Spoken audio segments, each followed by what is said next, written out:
কিরে শরীফ, তুই এখানে মেয়েদের মতো সেজে বসে বসে আছিস কেন? কি বলছো ভাইয়া, কি হয়েছে? কি হয়েছে মানে? তোকে তো মেয়ে পক্ষ দেখতে আসছে, চল। মেয়ে পক্ষ? কোন মেয়ে পক্ষ আবার আমাকে দেখতে এলো? কোন মেয়ে পক্ষ মানে? ওই পাড়ার চামেলির সাথে তোর বিয়ে ঠিক করা হয়েছে না? কি বলছো তুমি? চামেলি? ও তো একটা মেয়ে, আমি ওর সাথে কিভাবে বিয়ে করব? একটা মেয়ে মানে? তুই এটা কি বলিস? হ্যাঁ ভাইয়া, আমি একটা মেয়ে হয়ে অন্য মেয়েকে বিয়ে করতে পারবো না।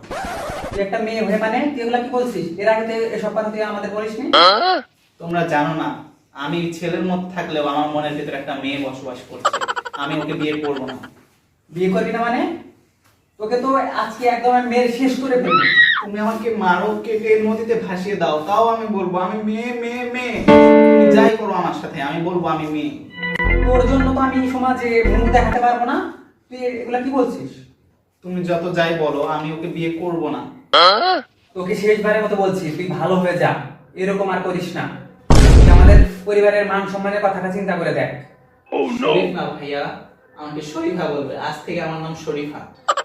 তাহলে তুই ভালো হবি না, তুই এরকমই করবি। কিসের ভালো হবে ভাইয়া? তুমি বোঝার চেষ্টা করছো না কেন? আমি আর শরীফ নেই।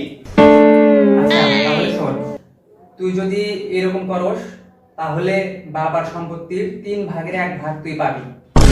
বাবার আর কি আছে, 3/1 আচ্ছা সমস্যা নেই, নিয়ে নিয়ে তুমি। আর ওই চামেলির আব্বা তোকে 20 লাখ টাকা আর আরাম ফাইভ দিতে চাইছে, ওটা কিন্তু তুই পাবি না। কি বল ভাইয়া? কয় লাখ টাকা? 20 লাখ টাকা। আরে ভাইয়া, এগুলো তো কিছু না। চল চল চল, এখন কি বলছিস? বুঝলি না মানে? তুই তো বললি যে তুই বিয়ে করতে পারবি না, এখন কি বলছিস তুই এটা? আরে ভাইয়া, কয়েকদিন ধরে এই ইন্টারনেটে ট্রেন্ড চলছে না শরীফ শরীফ, আমি তার জন্য তোর সাথে একটা প্র্যাঙ্ক করলাম আর কি। তুই আগে বলবি না এটা আমারে? এখন তো এটা নিয়ে সবাই মাতামাতি করছে। চল চল, 20 লাখ টাকা সত্যি? হ্যাঁ, 20 লাখ টাকার একটা আরাম ফাইভ দেবে তো।